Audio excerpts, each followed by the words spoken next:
അസ്സലാമു അലൈക്കും വറഹ്മത്തുള്ളാഹി വബറകാതുഹു. ബിസ്മില്ലാഹിർ റഹ്മാനിർ റഹീം. പരിശുദ്ധ ഖുർആനിലെ 55-ാമത്തെ അധ്യായമായ അർ റഹ്മാൻ സൂറത്തിൻ്റെ സൂക്തങ്ങളിലൂടെയുള്ള ഒരു സഞ്ചാരമാണ് അൽഹംദുലില്ലാ നാം നടത്തിക്കൊണ്ടിരിക്കുന്നത്. ഈ സൂറത്തിൻ്റെ ആദ്യ ഭാഗത്തെ ഏതാനും ആയത്തുകൾ അല്ലാഹു സുബ്ഹാനഹു വ തആല ഉപയോഗിച്ചിരിക്കുന്നത് മനുഷ്യർക്ക് വേണ്ടി അവരുടെ ഈ ഭൂമിയിലെ അധിവാസം സുരക്ഷിതമാകുവാനും സന്തോഷകരമാകുവാനും വേണ്ടി ചെയ്തു കൊടുത്ത അനുഗ്രഹങ്ങളെ ഓർമ്മപ്പെടുത്തുവാനാണ്. അതിൽ 10-ാമത്തെ ആയത്തിൽ അല്ലാഹു സുബ്ഹാനഹു വ തആല മനുഷ്യന്മാർക്ക് വേണ്ടി ഇങ്ങനെ ഒരു ഭൂമി ഒരുക്കി തന്നു എന്നാണ് പറയുന്നത്. വൽ അർള വളഅഹാ ലിൽ അനാം. എന്നിട്ട് പിന്നെ ആ ഭൂമി മൊത്തത്തിൽ, ഭൂമിയുടെ അന്തരീക്ഷം, ഭൂമിയുടെ ഉപരിതലം, ഭൂമിയുടെ എല്ലാ കാര്യങ്ങളും, അതെല്ലാം മനുഷ്യൻ്റെ ജീവിതത്തിന് ആവശ്യമായ കാര്യങ്ങളാണ് എന്നതോടൊപ്പം തന്നെ അല്ലാഹു ചില കാര്യങ്ങൾ കൂടി അതിൽ എടുത്തു പറയുകയാണ്. ഓരോ അനുഗ്രഹങ്ങളും അളവറ്റ ചിന്തകളിലേക്ക് നമ്മെ കൊണ്ടുപോവുകയും അല്ലാഹുവിൻ്റെ പരമമായ ആസ്തിക്യത്തെ അംഗീകരിക്കാൻ പ്രചോദിപ്പിക്കുകയും ചെയ്യുന്നതാണ് എന്ന് പറയുകയാണ് അല്ലാഹുവിൻ്റെ ഉദ്ദേശം. അതുകൊണ്ട് അല്ലാഹു സുബ്ഹാനഹു വ തആല ആ ഉദ്ദേശത്തിന് വേണ്ടി പറയുന്നത് ഭൂമിയെ മനുഷ്യന്മാർക്ക് വേണ്ടി സ്ഥാപിച്ചിരിക്കുന്നു. മാത്രമല്ല, ആ ഭൂമിയിൽ ഫിഹാ ഫാകിഹത്തുൻ, അതിൽ പഴങ്ങൾ, വന്നഖ്ലു, ഈന്തപ്പഴം ഉണ്ടാകുന്ന ഈന്തപ്പനയും, ദാത്തുൽ അക്മാം, കൂമ്പാളകളുള്ള. അപ്പോൾ അല്ലാഹു അവിടെ ഈ ഭൂമിയിൽ നിങ്ങൾക്ക് കഴിക്കാൻ വേണ്ടി ധാരാളം തരത്തിലുള്ള ഭക്ഷ്യങ്ങൾ തയ്യാറാക്കിയിരിക്കുന്നു എന്ന് പറയുകയാണ്. അതിൻ്റെ ഉള്ളിലൂടെ അല്ലാഹു സുബ്ഹാനഹു വ തആല സൂചിപ്പിക്കുന്നത്, നോക്കൂ, ഒരൊറ്റ വെള്ളം കൊണ്ട് ഒരൊറ്റ മണ്ണിൽ തന്നെ ഒന്നിലധികം ചെടികളിൽ ഒന്നിലധികം തരം പഴങ്ങളും ഫലങ്ങളും ഉണ്ടാകുന്നു. അതിനെ അങ്ങനെ വെവ്വേറെയായി, അതിന് വൈവിധ്യം നൽകുന്നത്, അതിന് വ്യതിരിക്തത നൽകുന്നത് ആരാണ്? നിങ്ങളാണോ? അല്ലെങ്കിൽ നിങ്ങൾ നിയോഗിക്കുന്ന ആരെങ്കിലുമാണോ? അല്ലെങ്കിൽ നിങ്ങൾക്ക് സങ്കല്പിക്കാൻ കഴിയുന്ന ആരെങ്കിലുമാണോ എന്നൊക്കെ ചോദിക്കുകയാണ് അല്ലാഹു സുബ്ഹാനഹു വ തആലയുടെ ആത്യന്തികമായ ലക്ഷ്യം. അങ്ങനെയുള്ള ഒരു ബോധനമാണ് അല്ലാഹു സുബ്ഹാനഹു വ തആല ഈ സൂക്തങ്ങളിലൂടെ നൽകുന്നത്. ഇനി നമുക്ക് 12-ാമത്തെ ആയത്താണ് പറയാനുള്ളത്, കേൾക്കാനുള്ളത്. അത് അല്ലാഹു പറയുന്നു, വൽ ഹംദു സുൽ അസ്ഫി വറൈഹാൻ. വൈക്കോലുള്ള ധാന്യങ്ങളും സുഗന്ധ ചെടികളും ആ ഭൂമിയിൽ ഉണ്ട്. ഭൂമിയിലുള്ള നമ്മുടെ ശ്രദ്ധ തിരിച്ചുവിടാനുള്ള, നമ്മുടെ ആലോചനകൾക്ക് വിഷയീഭവിക്കാനുള്ള മറ്റു ചില കൗതുകകരമായ കാര്യങ്ങൾ കൂടി അല്ലാഹു പറയുകയാണ്. 2 കാര്യങ്ങളാണ് ഈ ആയത്തിൽ പറയുന്നത്. ഒന്നാമത്തേത് വൽ ഹബ്ബു വുൽ അസ്ഫി, വൈക്കോലുകളുള്ള ധാന്യങ്ങൾ. ഹബ്ബ് എന്ന് പറഞ്ഞാൽ ധാന്യങ്ങൾ എന്ന അർത്ഥം. മനുഷ്യൻ്റെ ഏറ്റവും പ്രധാനപ്പെട്ട ആഹാരമാണ് ധാന്യം എന്ന് പറയുന്നത്. വ്യത്യസ്തമായ അരി, ഗോതമ്പ്, ചോളം, രാഗി തുടങ്ങി ഒരുപാട് തരം ധാന്യങ്ങൾ കൊണ്ട് സമ്പന്നമാണ് നമ്മുടെ അധിവാസ കേന്ദ്രമായ ഈ ഭൂമി. അതും നിങ്ങൾക്ക് അല്ലാഹു സുബ്ഹാനഹു വ തആല നൽകിയിരിക്കുന്നു എന്നാണ്. ഇവിടെ സുൽ അസ്ഫി എന്ന പ്രയോഗം ഒരുപാട് ചിന്തകളിലേക്ക് നമ്മെ കൂട്ടിക്കൊണ്ടു പോകുന്നുണ്ട്. ഈ ആയത്തിനെ വ്യാഖ്യാനിച്ച മുഫസ്സിറുകളിൽ മഹാനായ ഇബ്നു അബ്ബാസ് റളിയല്ലാഹു അൻഹു പറയുന്നത്, ഹുവത്തിബ്നു, അത് ഈ ദുൽ അസ്ഫ് എന്ന് പറഞ്ഞാൽ ധാന്യങ്ങളെ കവർ ചെയ്ത് നിൽക്കുന്ന, വലയം ചെയ്ത് നിൽക്കുന്ന തവിടിനെയാണ് ഉദ്ദേശിക്കുന്നത് എന്ന് പറയുന്നുണ്ട്. മഹാനായ ഇബ്നു അബ്ബാസ് റളിയല്ലാഹു അൻഹു, ഇമാം ലഹാക്ക്, ഇബ്നു ഖത്താദ തുടങ്ങിയ ആൾക്കാരിൽ നിന്ന് തുടങ്ങിയവർ ഉദ്ധരിക്കുന്ന ഒരഭിപ്രായത്തിൽ അങ്ങനെയാണ് കാണാനുള്ളത്. അതേസമയം അത് വൈക്കോൽ എന്ന അർത്ഥത്തിനും വരുന്നുണ്ട്. കാരണം സൂറത്തുൽ ഫീലിൽ ഉദാഹരണമായിട്ട് അള്ളാഹു പ്രയോഗിക്കുന്നുണ്ട് ക അസ്ഫിൻ മഅ്കൂൽ, അവിടെ ചവച്ചരക്കപ്പെട്ട ആനപ്പടയെ എന്നാണ് അള്ളാഹു സുബ്ഹാനഹു വ തആല പറയുന്നത്. അപ്പോൾ ഇവിടെ രണ്ടാണെങ്കിലും നമുക്കൊരുപാട് ചിന്തിക്കാനുണ്ട്. പണ്ട് മനുഷ്യന്മാർ ധരിച്ചിരുന്നത് ധാന്യം മനുഷ്യന്മാർക്ക് തിന്നാനുള്ളതും ധാന്യത്തിൻ്റെ തവിടും വൈക്കോലുമെല്ലാം അവരുടെ മൃഗങ്ങൾക്ക് തിന്നാനുള്ളതുമാണ് എന്ന ഒരു ധാരണയാണ് മനുഷ്യന്മാർക്കുണ്ടായിരുന്നത് ഒരുപാട് കാലം. പക്ഷേ ഇപ്പോൾ സയൻസ് പുരോഗതിപ്പെട്ടു. ഒരു കാര്യത്തെ തന്നെ സൂക്ഷ്മമായി നിരീക്ഷിക്കുവാനും പഠിക്കുവാനുമുള്ള സൗകര്യങ്ങളും സംവിധാനങ്ങളും നിലവിൽ വന്നു. ആ പഠനങ്ങളുടെ ഭാഗമായി നടത്തിയ പരീക്ഷണ നിരീക്ഷണങ്ങളിൽ നമ്മെ അത്ഭുതപ്പെടുത്തുന്ന ഒരുപാട് പഠനങ്ങളിലേക്ക് പുതിയ ലോകം എത്തിച്ചേർന്നിട്ടുണ്ട്. അതെന്താണെന്ന് ചോദിച്ചാൽ, ഈ തവിട് എന്ന് പറയുന്നത്, ഉദാഹരണം, ഈ തവിടിൻ്റെ ഉള്ളിലുള്ള ധാന്യത്തേക്കാളേറെ പോഷകസമ്പന്നമാണ് എന്നതാണ്. അപ്പം അല്ലാഹു പറഞ്ഞത് നിങ്ങൾക്ക് ഭക്ഷിക്കാൻ വേണ്ടി ധാന്യം തന്നിരിക്കുന്നു എന്ന് മാത്രമല്ല അല്ലാഹു പറഞ്ഞത്, നിങ്ങൾക്ക് ഭക്ഷിക്കാൻ വേണ്ടി തവിടുള്ള ഭക്ഷണം തന്നിരിക്കുന്നു എന്നാണ്. അപ്പോൾ ഈ തവിട് എന്നത് വെറും മൃഗങ്ങൾക്ക് തിന്നാനുള്ളതാണ്, അവർക്ക് കൊടുക്കാനുള്ള കാടിവെള്ളത്തിൽ കലർത്തുവാനുള്ളതാണ് എന്ന് ധരിക്കുകയോ അങ്ങനെ മാത്രം അതിനെ കാണുകയോ ചെയ്യുന്നത് ശരിയല്ല. അങ്ങനെ ചെയ്യാതിരിക്കാൻ വേണ്ടി അല്ലാഹു ദുൽ അസ്ഫി എന്ന വിശേഷണം അതിനോടൊപ്പം ചേർത്തിരിക്കുകയാണ്. കാരണം എന്താണെന്ന് ചോദിച്ചാൽ, ഒരുപാട് ആരോഗ്യ ഗുണങ്ങൾ പ്രദാനം ചെയ്യുന്ന ഒരു ഘടകമാണ് ധാന്യങ്ങളിലെ തവിട് എന്ന് പറയുന്നത്. ഹൃദയാഘാതം മുതൽ പ്രമേഹം വരെയുള്ള രോഗങ്ങൾക്ക് ഔഷധമോ അല്ലെങ്കിൽ അത്തരം രോഗങ്ങളെ പ്രതിരോധിക്കാനുള്ള ആരോഗ്യത്തിൻ്റെ സ്രോതസ്സോ ആണ് തവിട് എന്നിടം വരെ നമ്മുടെ കണ്ടുപിടുത്തങ്ങൾ എത്തിയിട്ടുണ്ട്. നാരുകൾ, ആൻറ്റി ഓക്സിഡൻറ്റുകൾ, വൈറ്റാമിനുകൾ, ധാതുക്കൾ എന്നിവയുടെ എല്ലാം വളരെ സമ്പന്നമായ ഒരു ഉറവിടമാണ് തവിട് എന്നാണ് പുതിയ പഠനങ്ങളെല്ലാം പറയുന്നത്. ഗോതമ്പ്, ഒരുപാട് സ്ഥലങ്ങൾ ഉപയോഗിക്കുന്നത് ഗോതമ്പാണ്. നമ്മുടെ നാട് പോലുള്ള പല പ്രദേശങ്ങളിലും അരിയാണ് മുഖ്യ ആഹാരം. അതേസമയം ലോകത്ത് ഏറ്റവും അധികം ഉപയോഗിക്കപ്പെടുന്ന മുഖ്യ ധാന്യം ഗോതമ്പും ഗോതമ്പിൽ നിന്നുള്ള ഉൽപ്പന്നങ്ങളുമാണ് എന്നാണ്. ഈ ഗോതമ്പിൻ്റെ തവിടിനെക്കുറിച്ച് ശാസ്ത്രം കണ്ടെത്തിയിരിക്കുന്നത് ലയിക്കാത്ത തരത്തിലുള്ള നാരുകൾ കൊണ്ട് അതിസമ്പന്നമാണ് ഗോതമ്പ് എന്നാണ്. അതുകൊണ്ട് എന്തുണ്ടെന്നറിയാമോ? അതുകൊണ്ട് ഈ ഭക്ഷണം നമ്മുടെ ആമാശയത്തിലൂടെയും കുടലിലൂടെയും എത്രയും പെട്ടെന്ന് അതിൻ്റെ ദഹന പ്രക്രിയയുടെ ഭാഗമായി നീങ്ങാൻ, എവിടെയും കെട്ടിക്കിടക്കാതിരിക്കാനുള്ള ഒരു സഹായകമായി അത് വർത്തിക്കുന്നുണ്ട്. ഒന്നത്. രണ്ടാമത്തേത്, നമ്മുടെ കുടലിൽ നിന്ന് അല്ലെങ്കിൽ വൻകുടലിൽ നിന്ന് ഇതിനെ മലമായി അല്ലെങ്കിൽ വിസർജ്യമായി പുറത്തേക്ക് കൃത്യമായി തള്ളാനും മലബന്ധം തുടങ്ങിയ രോഗങ്ങളോ തജ്ജന്യമായി ഉണ്ടാകുന്ന മറ്റു ആരോഗ്യപരമായ പ്രശ്നങ്ങളോ ഇതൊന്നും ഉണ്ടാവാതിരിക്കാൻ ഒരു വലിയ സഹായകമാണ് കഴിക്കുന്ന ധാന്യത്തോടൊപ്പം അതിൻ്റെ തവിടിൻ്റെ ഒരു അംശം ഉണ്ടായിരിക്കുക എന്ന് പറയുന്നത്.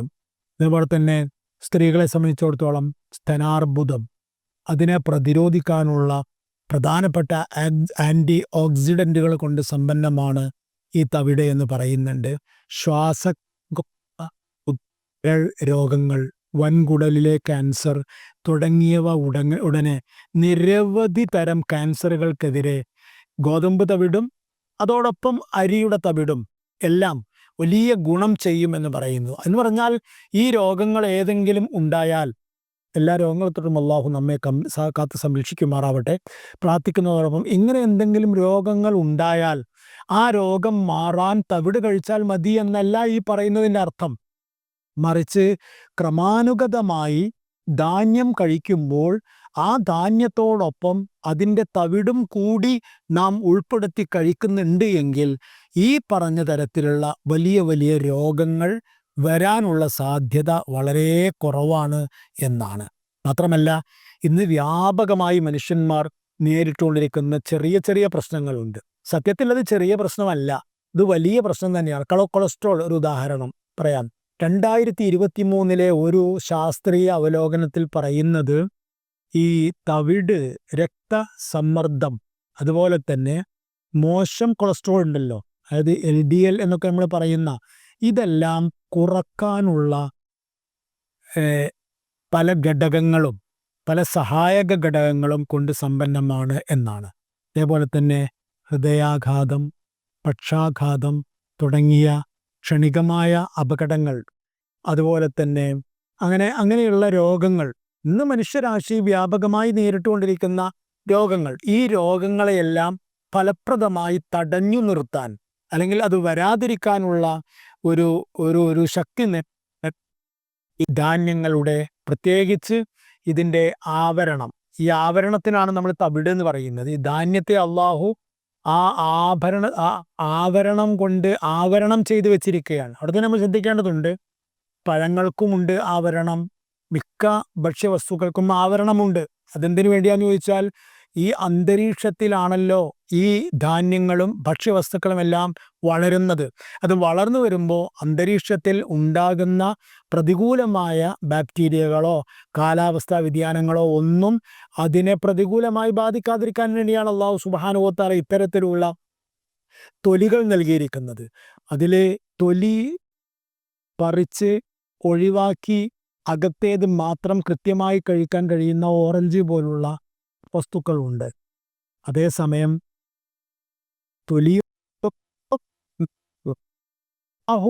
സൃഷ്ടിപ്പിൽ തന്നെ അതെങ്ങനെയാണ് കഴിക്കേണ്ടത് എന്ന ഒരു ഇൻസ്ട്രക്ഷൻ നൽകുന്നതായിട്ടാണ് നാം മനസ്സിലാക്കേണ്ടത്. തൊലി പൊളിച്ചെടുത്ത് കളയാൻ പറ്റുന്ന പഴമാണ് എങ്കിൽ, അല്ലെങ്കിൽ ധാന്യമാണ് എങ്കിൽ അത് കളയാനുള്ളതാണ്. അതിൽ കാര്യമായ ഉപകാരങ്ങൾ മനുഷ്യനില്ല.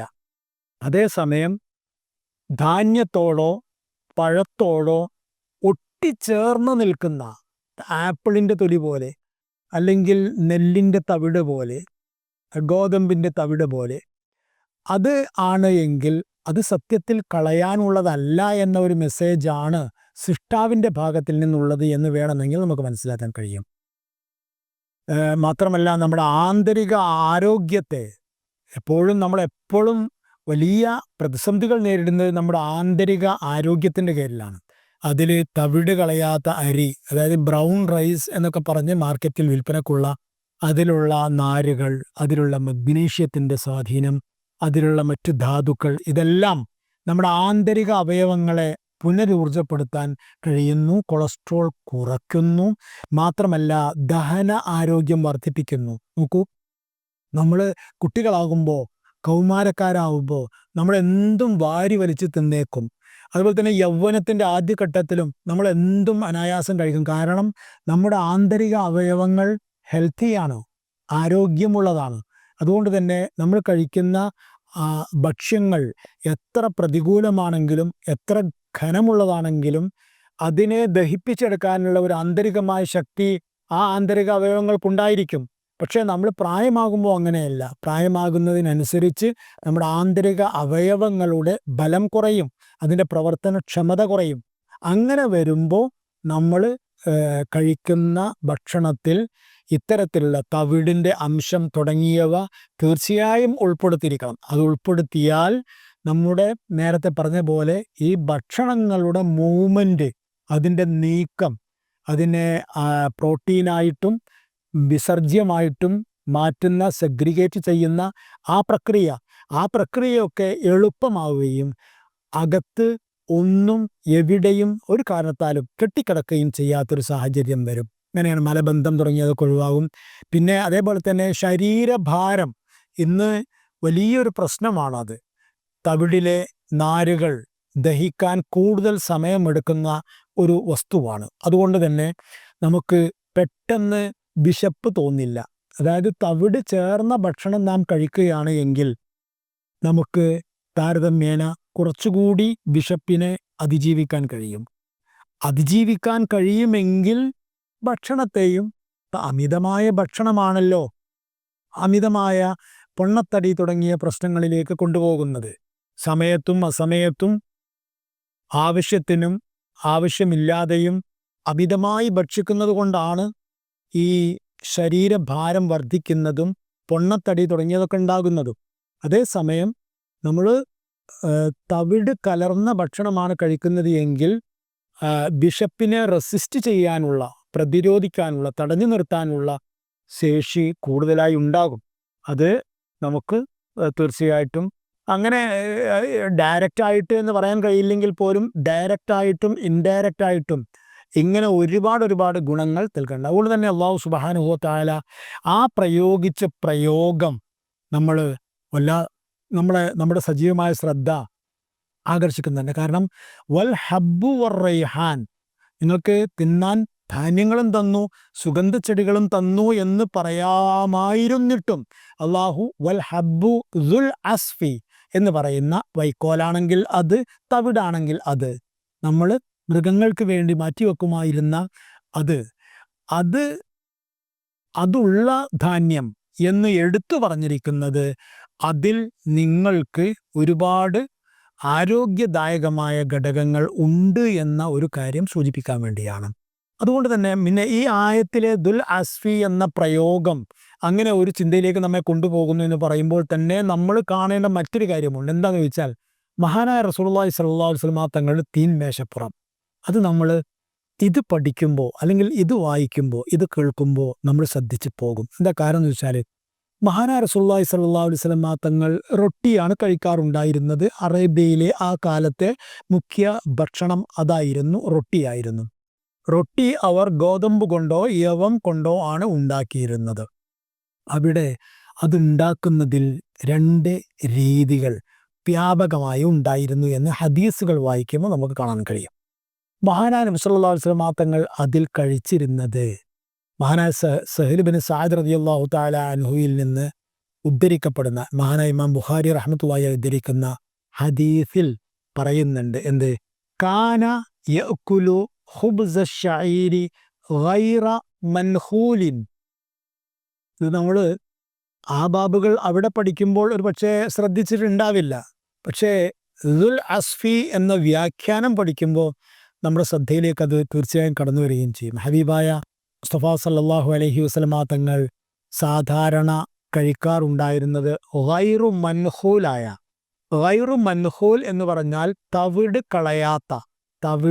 കളയാത്ത യവം കൊണ്ടുള്ള റൊട്ടിയായിരുന്നു മഹാനായ നബി സല്ലല്ലാഹു അലൈഹി വസല്ലമ തങ്ങൾ കഴിക്കുമായിരുന്നത് എന്ന് സഹൽ ബിൻ സഅദ് റളിയല്ലാഹു അൻഹു പറയുന്നതായി ഇമാം ബുഖാരി ഉദ്ധരിക്കുന്നു. മാത്രമല്ല, ഈ ഹദീസിലെ റാവിമാരുടെ ശ്രേണിയിലെ ഒരാളായ അബൂ ഹാസിം എന്ന് പറയുന്നുണ്ട്. എന്ത്?